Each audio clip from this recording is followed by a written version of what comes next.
El día de hoy recordamos lo que se conoce como el Domingo de Ramos o el Domingo de la Entrada Triunfal. Inicia la última semana del ministerio terrenal del Señor Jesús aquí entre nosotros.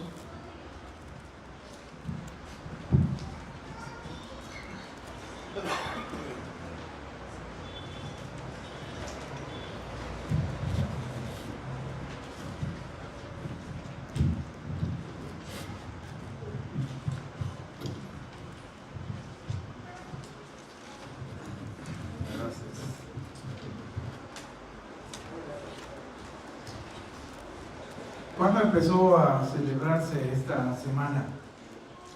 No tenemos una certeza de ciertos años o un siglo en que la iglesia empezó a celebrar este evento. Lo que sí sabemos es que cada domingo celebraban la comunión y recordaban el sacrificio del Señor Jesús. Y eso es lo que está marcado en la Escritura. Por ahí entre los siglos segundos y terceros empieza la iglesia a recordarlo anualmente. Y hubo dos corrientes: los que lo celebraban de acuerdo al calendario judío, es decir, con un calendario mensual basado en los ciclos de la luna, y los que al final ganaron, que empezaron a ajustarse con el calendario romano, que es al final el que nosotros nos ajustamos. Por eso es que ustedes se pueden preguntar por qué varía tanto. Varía muchísimo, pero no nos complicamos nosotros. Cada año sale y nos ajustamos a eso. Hubo tiempo en que hubo discusiones muy fuertes. Hubo un grupo que le llamaban los catorceavos, porque lo celebraban el 14 del mes de Nisan, es decir, el día de la Pascua y el día que debía celebrarse. Pero ese día no caía siempre en domingo, entonces entraron ahí en ciertas discusiones, y como la iglesia empezó a adoptar el día domingo como día de celebración del Señor, al final nosotros nos ajustamos a ese, y hoy es domingo de Ramos, domingo de entrada triunfal. Los invito entonces, hermanos, a abrir sus Biblias en el Evangelio según San Lucas. Y vamos a meditar de los versículos 28 al 47. Evangelio de Lucas, capítulo 19, versos 28 al 47. Vamos a orar antes. Padre Santo, Señor del cielo y de la tierra, abre nuestros ojos, oídos, mente y corazón para escudriñar tu palabra. Espíritu Santo, guíanos a toda verdad. Señor Jesús, quien eres la verdad, en tu nombre poderoso oramos. Amén.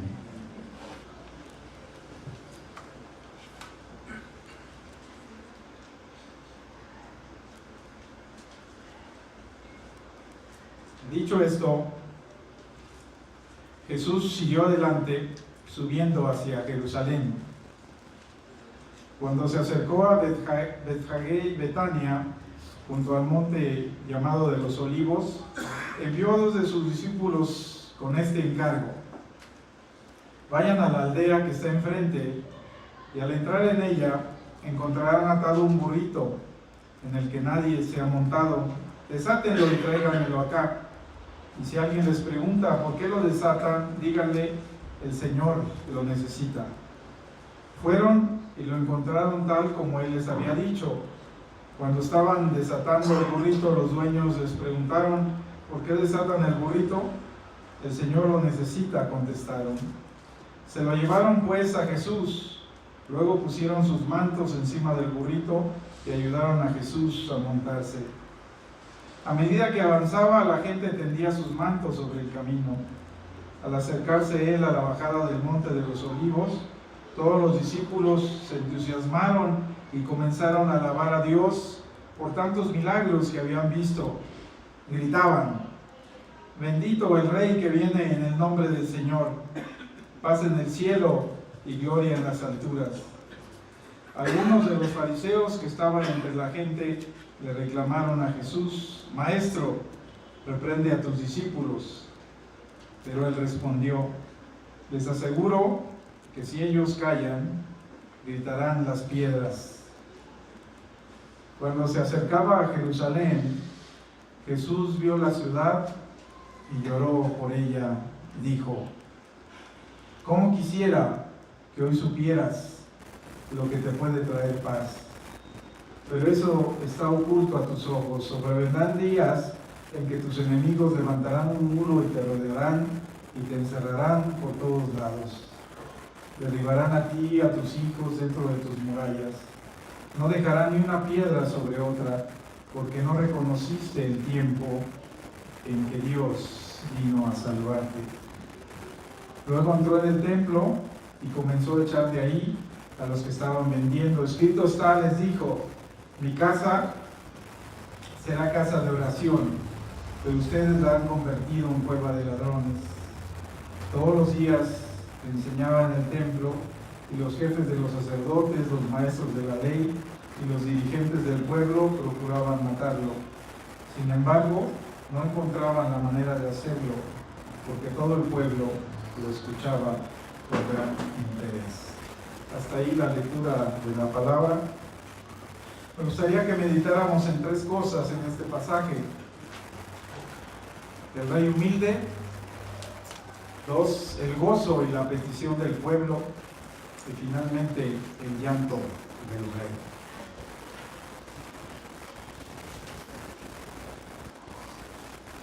Jesús ha estado caminando hacia Jerusalén, y durante ese trayecto Él viene haciendo lo que siempre hace: sanando a la gente y predicando acerca del reino.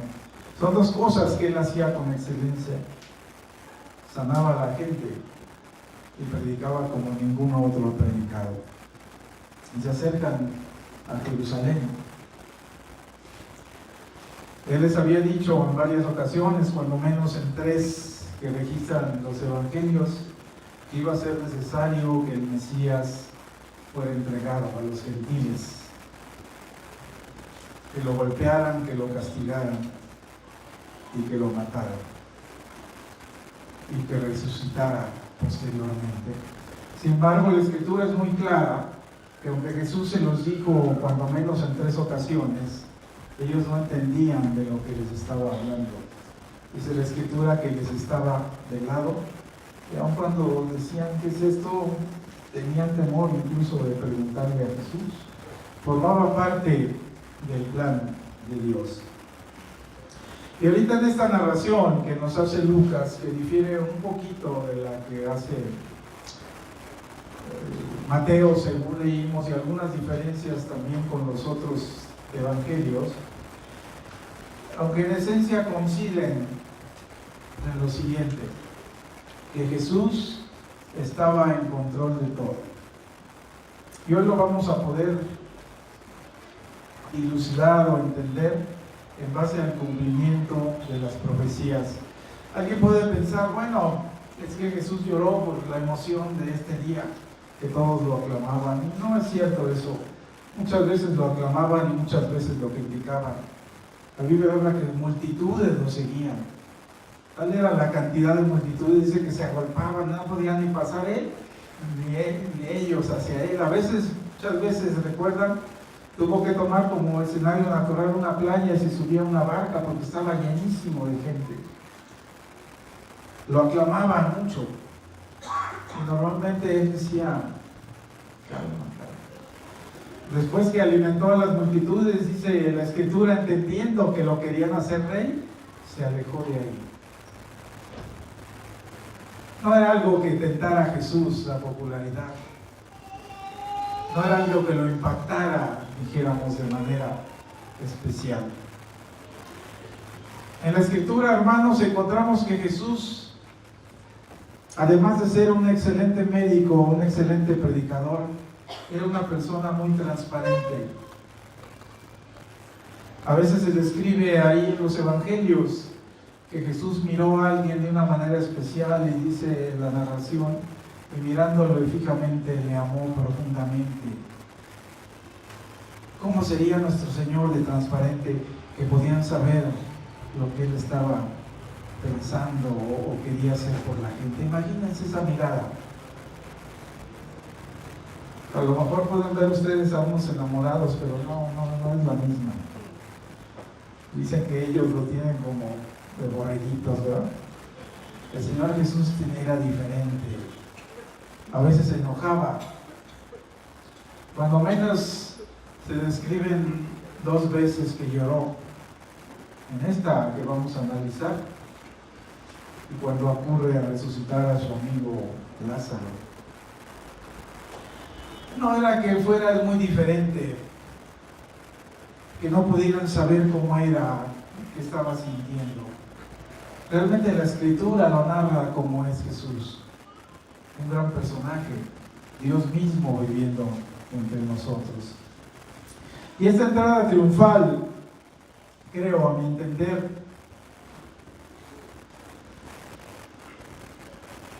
más que presentarlo como un personaje popular o el gran profeta esperado, realmente Jesús se presenta como que es aquel que viene a cumplir el plan de salvación que había estado escrito, escriturado siglos antes en la palabra. Y a veces nos cuesta, inclusive hoy en nuestro tiempo, ir siguiendo cómo las profecías se iban cumpliendo. Lo vamos a tratar de meditar. Un rey humilde. Jesús, en su paso a Jerusalén, sana en Jericó a un ciego, se hospeda con Zaqueo, y aunque Lucas omite su estancia en Betania, 6 días de acuerdo a Juan 12, van en camino a Jerusalén. Y estas 2 aldeas vecinas, dicen los eruditos, que se encontraban a unos 30 kilómetros cerca de Jerusalén. Es decir, se podía hacer el trayecto tranquilamente, ida y vuelta. Por eso es que se ve que Jesús en esta semana radica en Betania y puede ir todos los días a Jerusalén y puede regresar en el mismo día. En este caso va a ser un acto especial y manda a 2 de sus discípulos, y uno se sorprende a veces con los detalles con los que ocurre esta narración evangélica, como que Jesús prevé todo. Dice: vayan a la aldea de enfrente. Entendemos, si ellos están en Betania, que van a Betfagé, que está, dijéramos, se podía ver aldeas gemelas. Aquí nosotros tenemos aldeas gemelas, sí, ¿verdad?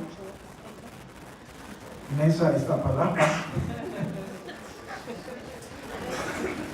No se sabe dónde termina uno, dónde empieza la otra. Dicen que a veces una calle los divide. A veces hay delegaciones. Yo también estoy muy cerca de colindar con Tlalpan, y a veces una calle estoy en Coyoacán, otras veces en Tlalpan. Algo así podía ocurrir. Y Jesús los manda, y con gran detalle Jesús les describe lo que va a ocurrir. Si alguien les pregunta, digan únicamente que el Señor lo necesita. ¿Quién era este dueño de este burro, o de estos 2 burros, como menciona Mateo? Mateo menciona a la cría y obviamente a la madre del burro. Después no sabemos si Jesús, suena imposible que montaran los 2, ¿no? Eso sí, no se describe a Jesús como un gran charro, dijéramos, un charro mexicano que hace el paso de la muerte de un caballo a otro, no. Entendemos que en la narración de Mateo llevan los 2, tal vez el burro, pero no, eso sí se menciona en los evangelios. Era un burrito especial, dijéramos, no había sido utilizado para ser montado. Entonces, por lo tanto, tal vez Mateo narra con más detalle y llevan a los 2. Pero realmente el que va a usar Jesús es aquel que había sido pensado, diseñado desde antes para hacerlo. No sé si tú te has preguntado, yo muchas veces lo hice, en esta versión no se marca, pero yo, como muchos de ustedes, fuimos formados en la versión Reina Valera 60, y ahí no aparece la palabra burrito. ¿Qué aparece ahí en tus Biblias? Eso no se sabe ni qué es, y normalmente nunca oí a ningún predicador explicándonos eso. ¿Qué es eso? Y me di a la tarea de buscar esa palabra para ahorrarles el trabajo a ustedes, hermanos. ¿Qué encontramos? El término pollino, dice así los eruditos, es un vocablo antiguo que deriva del griego polos y del latín polus. Se aplica a las crías de caballo y de asno. Al ser un vocablo antiguo, se queda en la primera traducción en 1569, Reina y después Valera, que lo revisa, se queda así, pollino, pero en nuestro tiempo es un término ya en desuso. A veces hasta se confunde y alguien dice un pollito. Creen algunos que el término que se utilizaba para esas crías derivó también en las crías de gallina, porque tampoco sabemos por qué se le dice pollo a la cría de gallina. Tal vez por ese derivado, pero bueno, sirva, dijéramos, el breviario cultural por si tenías esa duda o si ni siquiera te la habías preguntado. Ahora puedes preguntarte y puedes responderte a la misma vez. Esto, hermanos, es el cumplimiento de la profecía de Zacarías capítulo 9. Mateo lo registra. ¿Por qué sobre un asno? ¿Por qué sobre un pollino?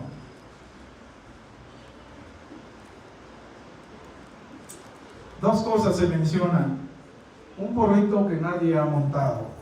Pudiéramos pensar la exclusividad de este animal al servicio especial. Y por otro lado, lo que más me llama la atención es lo siguiente. Este animal denota tres cosas: sencillez, humildad y trabajo, pero para tiempos de paz. Normalmente en tiempos de guerra, un libertador, un futuro rey, no entraría nunca en un burro. No, prefiero caminar, dirían. Subirme a un burro. En la escritura, el burro, y en esos tiempos, era realmente un animal de carga. Dijéramos una camionetita Nissan Estaquitas. ¿Se acuerdan de ese anuncio antiguo? Hay un elefante, ahí lo trae.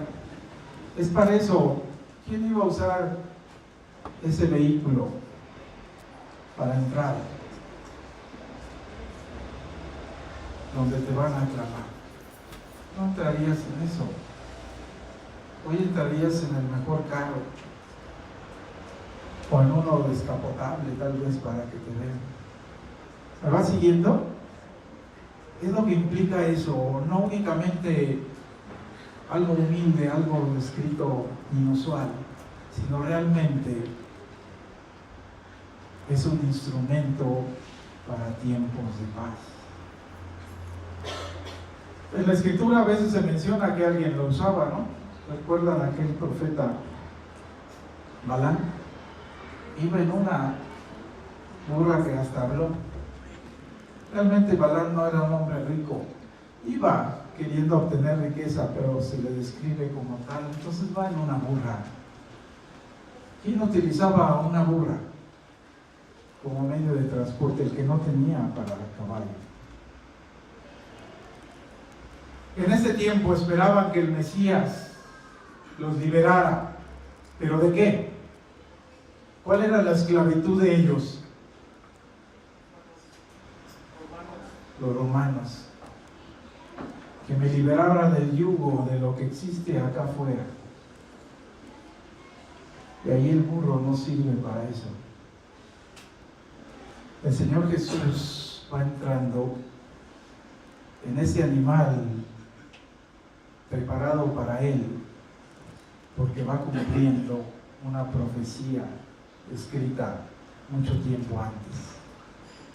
Va conformando la mente del que se acerca hacia Él. ¿Qué buscaban en Jesús? Muchos salían desilusionados. ¿Quién era? ¿Se acuerdan cómo se conmovió la ciudad de acuerdo a Mateo? la gente preguntaba, ¿quién es este? ¿Y cuál fue la respuesta según Mateo?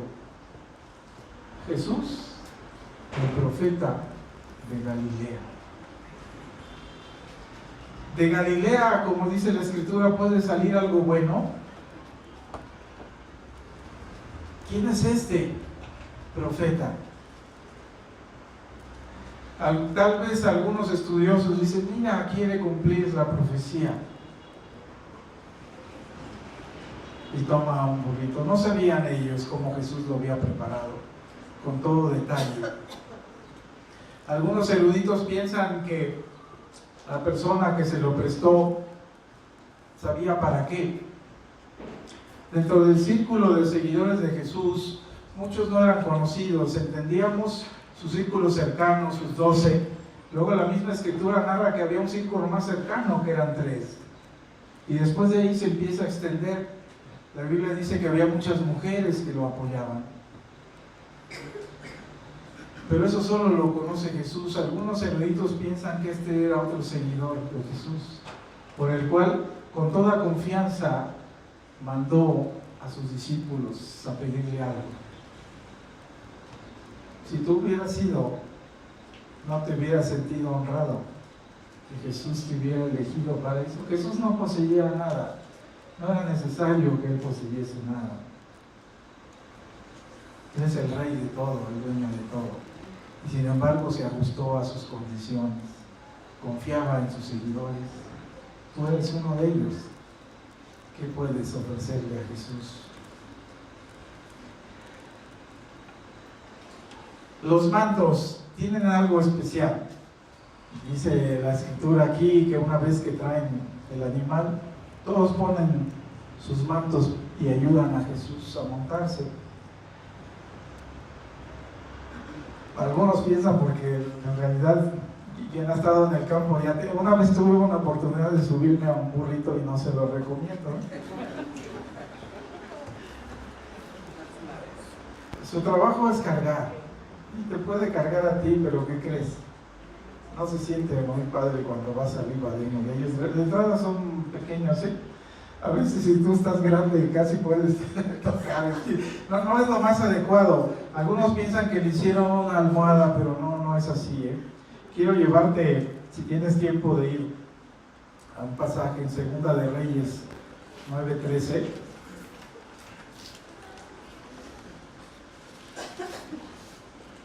Y es el ungimiento del rey Jehú.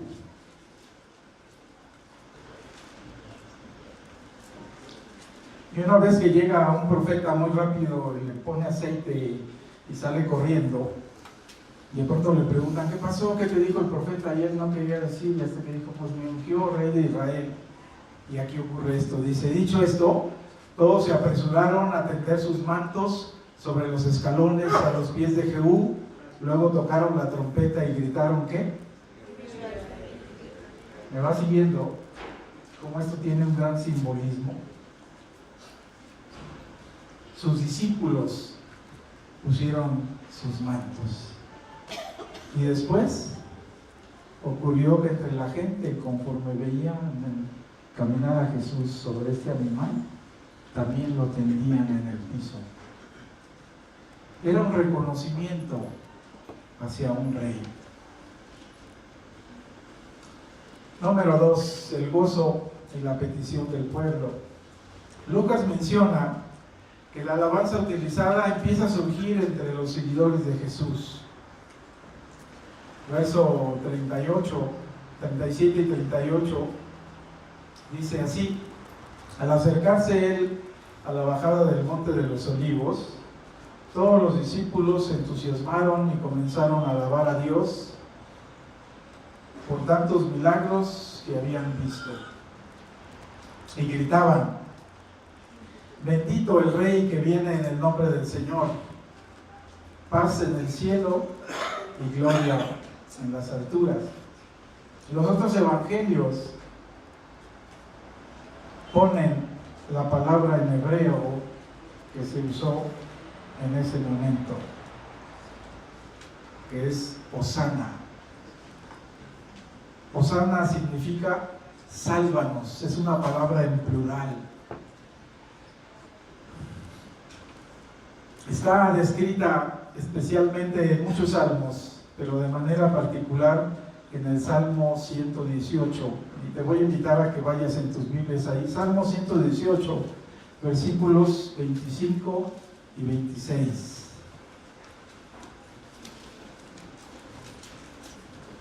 No fue casual esta alabanza, aunque el evangelista lo marca como que empezó a surgir de una alegría espontánea, y la gente que recordaba el poder, los milagros de Jesús, en realidad están repitiendo y cumpliendo esta profecía. Dice así: Señor, danos la salvación.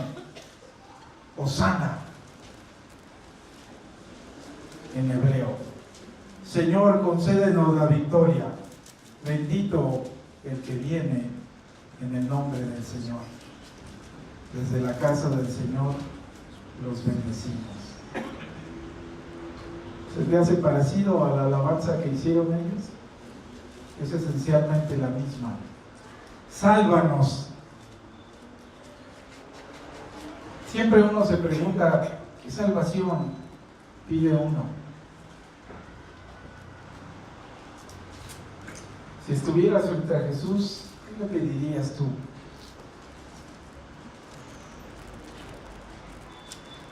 A lo mejor te acuerdas de tus necesidades más particulares. Aquí está Jesús. ¿No me podrás dar un mejor trabajo, Señor? Estoy enfermo. ¿Me podrás sanar, Señor Jesús? Me falta para la renta. ¿Qué le pedirías a Jesús? Esto es un clamor que te incluye a ti, pero realmente estás incluyendo a todos. Sálvanos. Realmente no estás pidiendo sálvame, que sería el sentido de las primeras peticiones que traté de llevarte. No, esto va más allá. Esto es sálvanos. ¿A quiénes? A todos. Rescátanos, sácanos del hoyo, levántanos, fortalécenos, guíanos, danos fe, como le decían a Jesús. Implica que sale desde dentro de ti, que no tiene que ver con las necesidades particulares del día a día, sino de acuerdo a la condición en la que tú estás. Algunos creen que dentro de estos que empezaron a gritar, que están sus cercanos, y luego empieza a cundir esa voz, este clamor, esta oración popular, tal vez muchos estaban pensando en eso que dijeron ustedes: ser librados del poder romano, volver a las glorias antiguas que nada más he leído, recordar al rey David, recordar al rey Salomón. Pero esos mismos que están recordando la historia también tienen que recordar que después regresaron y de seguro leyeron una oración de Nehemías que dijo: Señor, henos aquí siervos en la tierra que una vez diste a nuestros padres. Desde que ellos regresan, la historia narra solo pequeños momentos en que fueron independientes. Siempre fueron siervos del rey en turno: Babilonia, medos persas, griegos y ahora romanos. Señor, sálvanos. ¿Qué implica eso? Que realmente te estás fijando en el rey que te va a perdonar los pecados, o en aquel que te puede dar una libertad política o militar inclusive, de aquel que va a pedir que se lleven mis impuestos, de que pueda trabajar para mí mismo, de que piense en mis hijos. ¿Cuál es la petición de esta gente? Realmente no lo sabemos, solo Dios sabe el corazón. Pero el que la hizo conforme al Salmo estaba pidiendo la libertad de la verdadera esclavitud. Jesús les dijo: Todo el que comete pecado es esclavo del pecado. Y ahí respingaron ellos: ¿cómo? Somos hijos de Abraham. ¿Se acuerdan de esa plática? Nosotros no hemos sido esclavos de nadie, descendemos de Abraham. Estamos cerrados, tenemos el velo que nos impide ver cuál es nuestra condición, a menos que el Señor nos la muestre.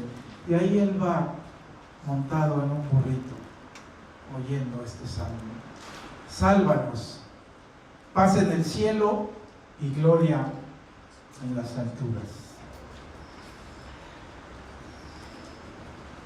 Hay otra petición ahí.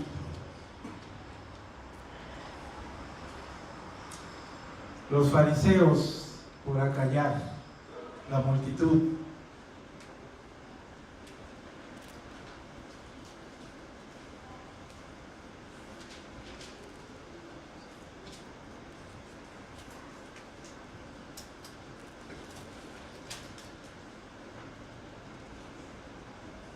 algunos, verso 39, algunos de los fariseos que estaban entre la gente, no sé si gritaban ellos, pero estaban oyendo, eso sí, le reclaman. Pero vean a quién le reclaman: a la gente. ¿A quién? ¿Por qué? Jesús estaba gritando. Interesante, ¿verdad? Recurre al Señor, no a la multitud, y le dice: Maestro, reprende a tus discípulos. Pero él le respondió: les aseguro que si ellos se callan, gritarán las piedras. Esta es otra profecía cumplida. Y te invito a ir al libro de Habacuc, capítulo 2, verso 11. Interesante que en este capítulo, que era una frase de todos conocida: mas el justo por la fe vivirá, y ahí está incluida esto. Habacuc, capítulo 2, verso 11. Y nada más vamos a leer la parte que corresponde, porque habla también de vigas, ahí de gualdras, dijéramos los carpinteros contemporáneos. Y dice así: por eso hasta las piedras del muro claman. Jesús mismo sabía que esta alabanza debía ser dicha, porque en Él se estaba cumpliendo. Y cuando sus adversarios piden que la multitud calla, Él cita la Escritura: si estos callan, las piedras hablan. A lo mejor no sabías tú que estaba citada ahí en Habacuc. Por eso hasta las piedras del muro claman. Era necesario que se diera esto. Todo evento que analizamos en esta semana está basada en la palabra de Dios. Así fue planeado por el Padre, por Jesús y por el Espíritu Santo desde la eternidad. No hay nada casual aquí, no hay nada fortuito. Jesús está cumpliendo lo que de Él se había escrito. Y ahora finalmente quiero llevarte al último punto del pasaje: el llanto o el lloro del rey. Este rey humilde, en control de todo y con gran autoridad, como lo demostró en la expulsión de los mercaderes en el templo, llora a Jerusalén.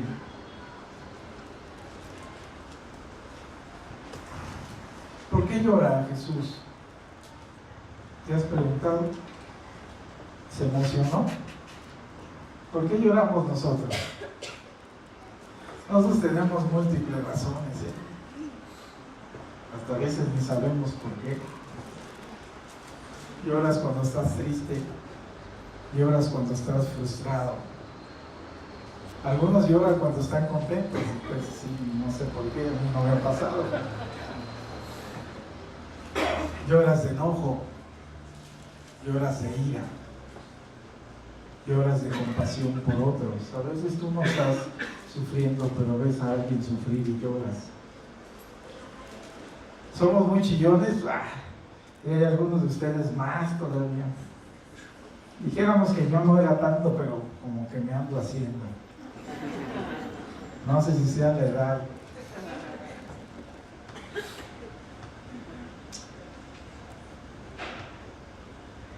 Jesús lloró cuando se acercaba a la ciudad. Verso 42 y 44 dice así: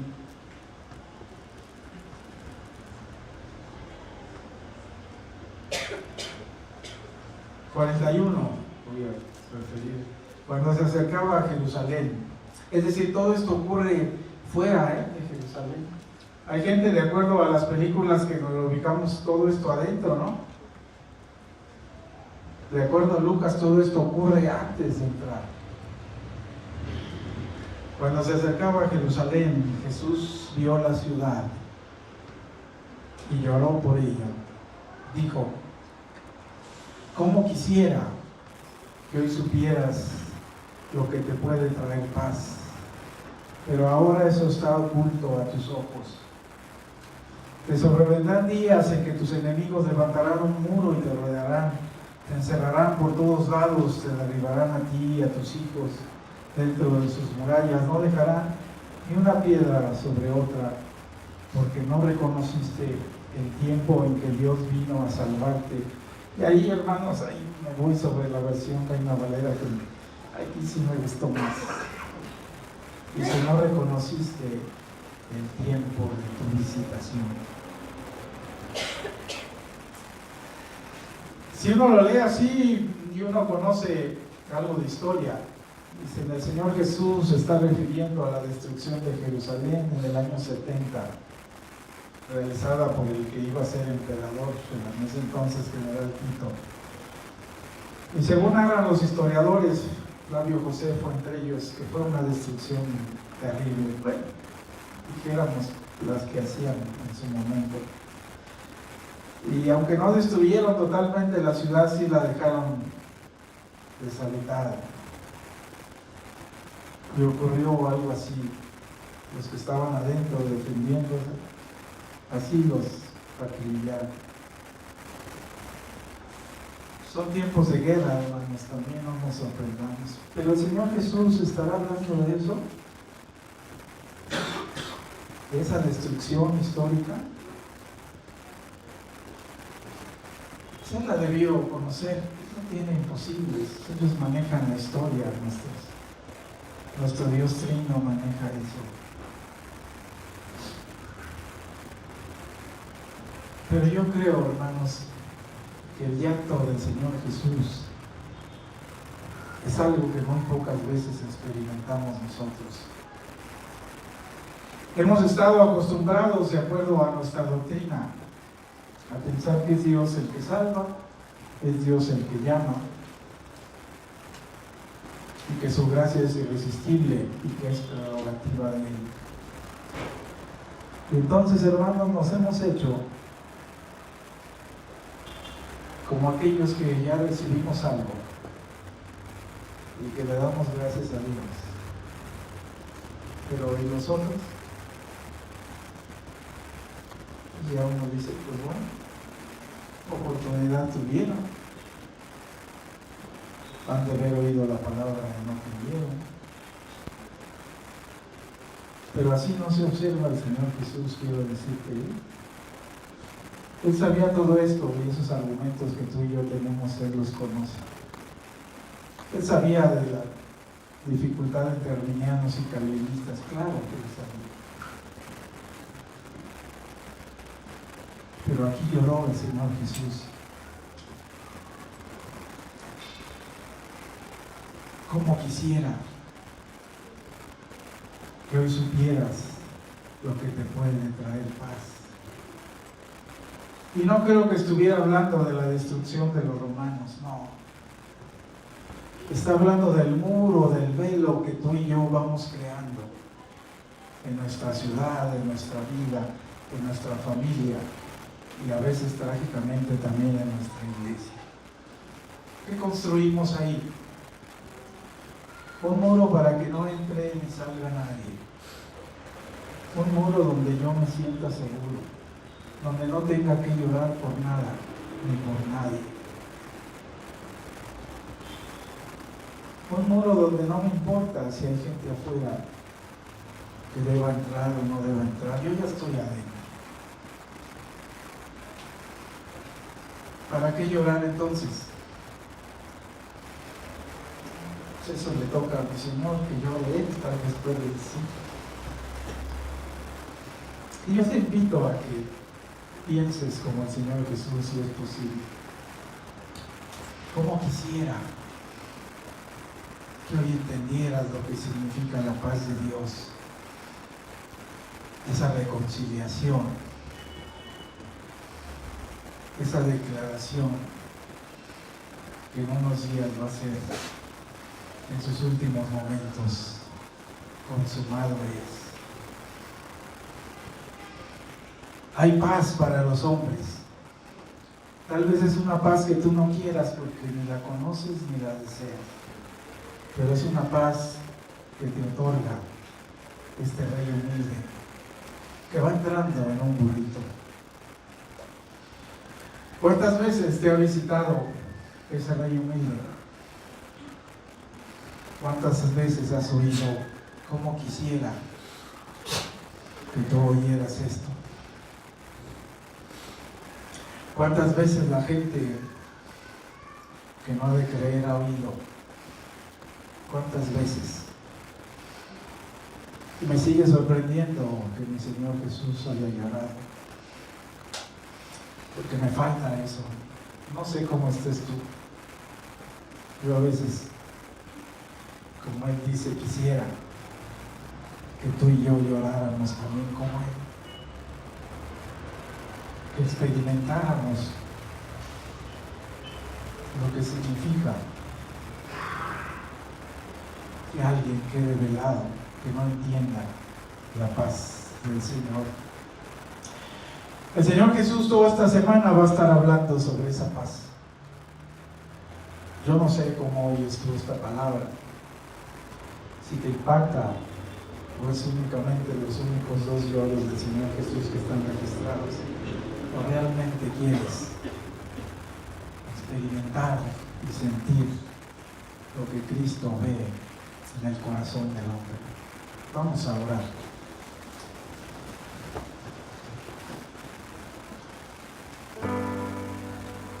Padre, entendemos que tú estabas cumpliendo toda palabra escrita sobre el Mesías